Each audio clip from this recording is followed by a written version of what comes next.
Real life గురించి మాట్లాడుకున్న తర్వాత రియల్ లైఫ్లో హీరోయిన్లు కావచ్చు, కో స్టార్స్ కావచ్చు, వీళ్ళందరూ చూసిన తర్వాత ఒక జెలస్ ఫ్యాక్టర్ అనేది కూడా మనం మాట్లాడుకున్న తర్వాత హీరోయిన్స్తో ఎలా ఉండేది మీకు? బయటకు వెళ్ళినప్పుడు, ఏదైనా ఫంక్షన్స్కి వెళ్ళినప్పుడు, లేకుంటే ఫ్యామిలీ ఫంక్షన్స్ కాదు, ఫిల్మ్ ఫంక్షన్స్కి వెళ్ళినప్పుడు, అవార్డ్స్ సెరమనీస్ అనేవి ఉంటాయి. No, never. నన్ను ఇదివరకు ఒక్క అవార్డ్ ఫంక్షన్లో కూడా పిలవలేదు ఎవరు. ఎందుకని? అది రీజన్ తెలియదు, ఏం చెప్పలేదు, మీరు అడగలేదు, ఎక్స్పెక్ట్ చేయలేదు. ఎవరిని అడగాలని తెలియదు కదా. వై ఎప్పుడు కాదు 25 yearsగా ఒక్క అవార్డ్ ఫంక్షన్కి నన్ను పిలవలా. అటు ప్రొడ్యూసర్స్ సైడ్ నుంచి ఎవరు పిలవలా, ఎవరి దగ్గర నుంచి రాలేదు.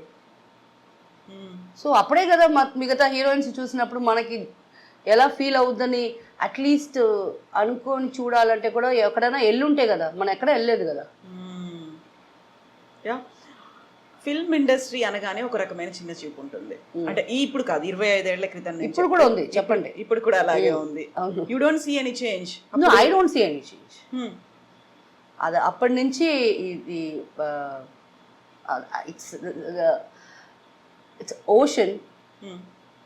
Cinema industry is ocean, full of dirtiness, full of nepotism, full of corrupted people. ఏ మంచి వాళ్ళకి కరెక్ట్ అయిన వర్క్ రాదు.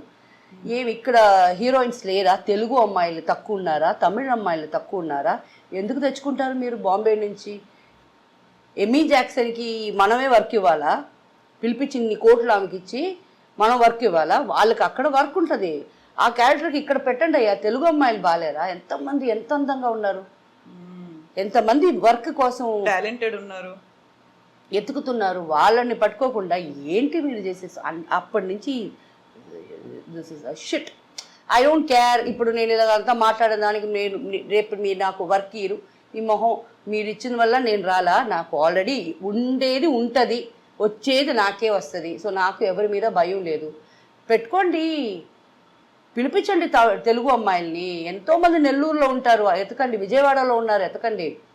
ఆర్టిస్టులు మేము రావాలి అని మీకు ఫోటోలు పెడతారు, వాళ్ళని ఎత్తి పట్టుకోండి. లేదు బాంబే నుంచి తెచ్చుకోవటం నాన్సెన్స్.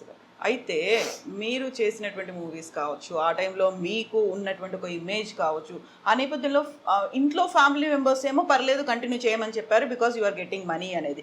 మీ చుట్టుపక్కల ఉన్న వాళ్ళు లేకుంటే మిగతా వాళ్ళు ఎలా చూసేవాళ్ళు మిమ్మల్ని ఆ టైంలో?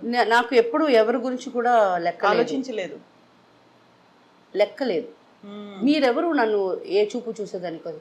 నేను కష్టపడింది నా కుటుంబం. స్వార్థం, ఐఎమ్ ఎ సెల్ఫిష్ పర్సన్ ఆ టైంలో. బికాస్ నా family was more important, my mother was important, నా తర్వాత సిబ్లింగ్స్ వర్ ఇంపార్టెంట్. స్వార్థంగా నేను నేను ఒళ్ళు చూపిస్తా, ఏదో నేను చేసుకున్న నా కర్మ అది. మీరెవరండి నన్ను కమెంట్ చేసేదానికి? ఎప్పుడు పట్టించుకోవాలి. I don't care and I don't care till now. ఇప్పుడు అదే ఫ్లాట్లోనే ఉంటున్నాను, ఇప్పుడు దిగి వెళ్తున్నాను. ఇప్పుడు వచ్చేటప్పుడు కూడా కింద విక్కి దాదా హలో అమ్మా అన్నారు. ఎందుకు మా పెళ్ళికి రాలా? దాదా ఏం ప్రాబ్లం అంటే, తను కూతురు ఇక్కడే పుట్టింది. నిశ్చితార్థ పెళ్లి చూపులకి నన్ను రమ్మన్నారు. పైన ఇంట్లో ఉంటున్నాను నేను. వస్తా అని పోలా. మళ్ళా నిశ్చితార్థకి రమ్మన్నారు, వెళ్ళలా. పెళ్ళికి నేను బ్యాంకాక్లో ఉన్నా. తర్వాత తాళి ఏదో 3వ రోజు ఏదో దానికి పిలిచారు. నేను వస్తానన్నా, రాలా. ఇప్పుడు చూసారు, ఇప్పుడు అడిగాడు, వస్తానని చెప్పి రాలేదు. ఆడి మాసం వచ్చేసింది కదా, ఇప్పుడు మీ అమ్మాయిని తీసుకొస్తారు కదా, ఇప్పుడు తనకి ఏం కావాలో వచ్చి చేస్తా. మీకు అర్థం కాదు, అమ్మాయికి ఏం కావాలో అది నేను చేస్తా. ఎందుకంటే తను పుట్టి వచ్చినప్పుడు నేను ఆరతి తీశాను అనమాట. నా మనసులో ఏముంది అంటే, పెళ్లి చూపులకి నన్ను పిలుస్తున్నారు. ఏంటి ఈమె అంత క్లోజ్గా ఈ అమ్మాయితో ఫ్యామిలీ ఎందుకు అనుకుంటారు? ఎందుకు వాళ్ళని ఆ క్వశ్చన్ వాళ్ళ మైండ్లో వచ్చేదానికి నేను కారణం. అమ్మాయి మంచి బంగారు బిడ్డ, బాగా చదువుకుంది, స్కాలర్షిప్లో చదువుకుంది. ఇది ఇప్పుడు నేను మేకప్ వేసుకొని నగలు వేసుకొని వచ్చి నా సొంత వాళ్ళే మనల్ని పిలవలా. ఏదో ఒక మాట సామర్థ్యం నన్ను పిలిస్తే నేను వెళ్ళి కూర్చుంటే ఏమవుద్ది? పెళ్ళికి వెళ్ళి ఉండాలి, బట్ నేను లేను.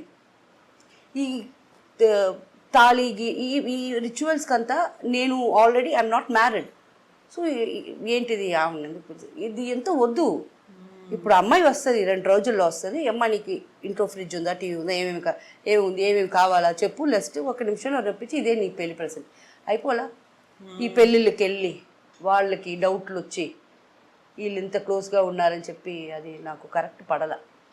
మీరు ఇప్పుడు ఒక మాట అన్నారు, మోస్ట్ సెల్ఫిష్ పర్సన్ అనేది. మీకంటే కూడా ఫ్యామిలీ మెంబర్స్ ఎక్కువ అనిపించలే? వాళ్ళు సెల్ఫిష్, వాళ్ళు కూడా నాలాగే కదా ఉంటారు, సేమ్ జీన్స్ సేమ్ బ్లడ్. ఆ ఫ్యామిలీ నుంచే కదా వచ్చాను. మరి నేను సెల్ఫిష్ అంటే వాళ్ళు కూడా సెల్ఫిషే కదా.